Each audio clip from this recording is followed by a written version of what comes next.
Hello everybody, I am Jackson Lang and welcome to Fantasy Football Fever. We have a great show planned for today, so let's get to it. Before we begin, I would like to point out that the point system that I use is full PPR scoring, so 1 point per reception. Our first segment will be injury information. Our first player is Amon-Ra St. Brown. St. Brown was sidelined this week during practice and did not play in Sunday's game. It is too early to tell if he will be back this week, but don't be surprised if this abdominal injury sidelines him for another week. Our second player is James Conner.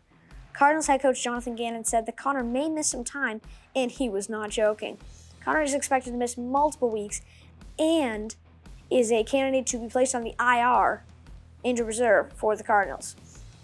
This will open up room for the recently signed Tony Jones, who was signed off of New Orleans practice squad, to have a role in the backfield alongside Emari Demercado, and, if he is healthy, Kenton Ingram. Our third player in injury information is Khalil Herbert. Herbert suffered a high ankle sprain and will be out for an unknown period of time. Considering how long Austin Eckler and Saquon Barkley have been out, it looks like it will take him at least 3 weeks for him to get back. With Rashawn Johnson having a head injury and his status being up in the air, this could open up an opportunity for Donta Foreman, who has been inactive for a few games, coach's decision, not injury I believe, to start for the Bears in Week 6. Our fourth player is Mike Evans. Evans is going to have an MRI on his hamstring, reports Jeremy Fowler of ESPN. Fowler said that he thinks that the injury is mild. We will see what Evans does in practice this week and how he's doing throughout the week. I will make sure to be monitoring his status, though, throughout the week. Our fifth player is Austin Eckler. Eckler is coming off his bye week, and he has stated that he expects to be available for Week 6. This is great news and shows that he is very likely to play this week. Our sixth player is Justin Jefferson. Justin Jefferson of the Minnesota Vikings has been placed on the injured reserve. He will be out for at least 4 games with a hamstring injury.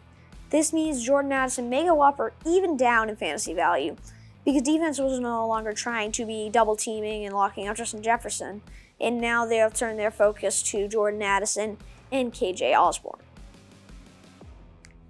Our seventh player is Devin Achane. Achane had another explosive week, but he will not have another one for a little bit. He's expected to be out multiple weeks with a knee injury.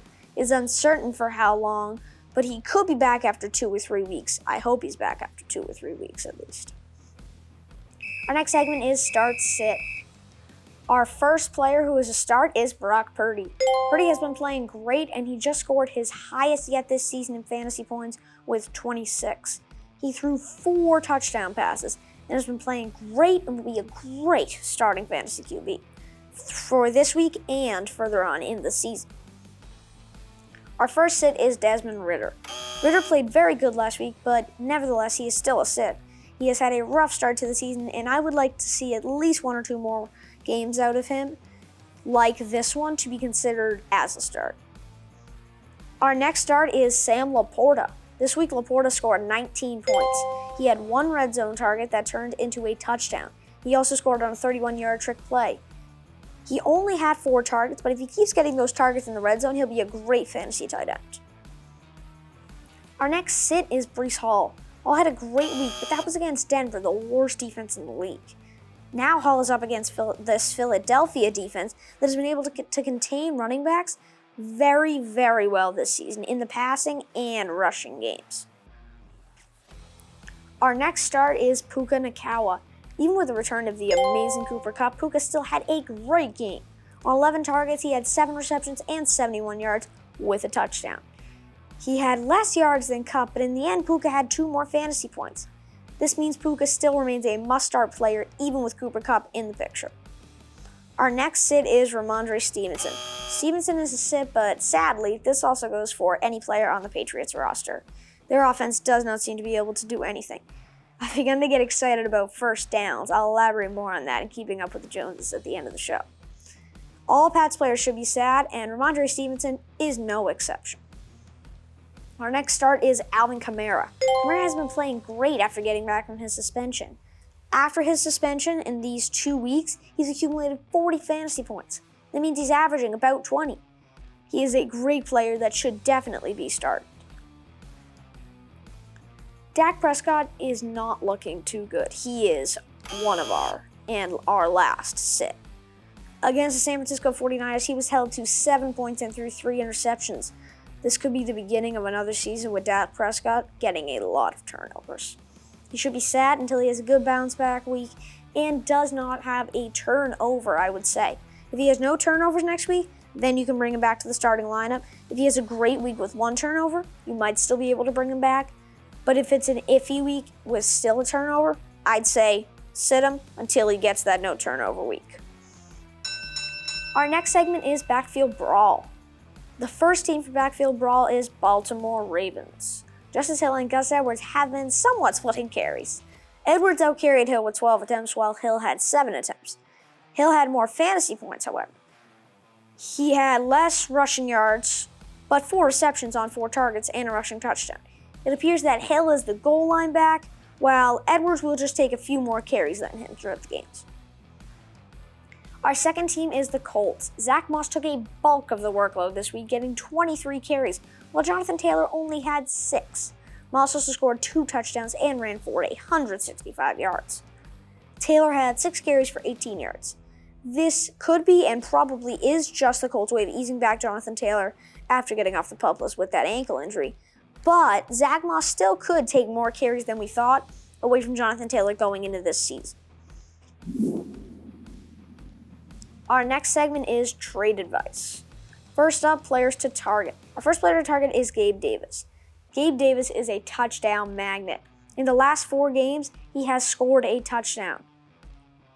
And throughout these weeks, he's been averaging 18 points. That is wide receiver 1, wide receiver 2 points that he's getting.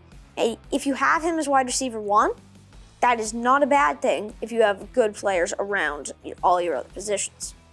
Our next player to target is DeAndre Swift. Swift has played great this season, and he only had 1 bad week. Throughout the year, he's averaged about 16 fantasy points and has been playing all around phenomenal. Our next and final player to target is Brock Purdy. Purdy has been playing outstanding this year. He just had a great game last week, as we mentioned earlier. He's also averaging about 20 points a week. He would be a great player to go get, and if you have him, start him. The player who you should buy low, which is a player that you should get while they're coming off an off week, is Devonta Smith. Smith had a down week, but he also could not do much about it. He did not have many targets and was held to 1 catch for 6 yards.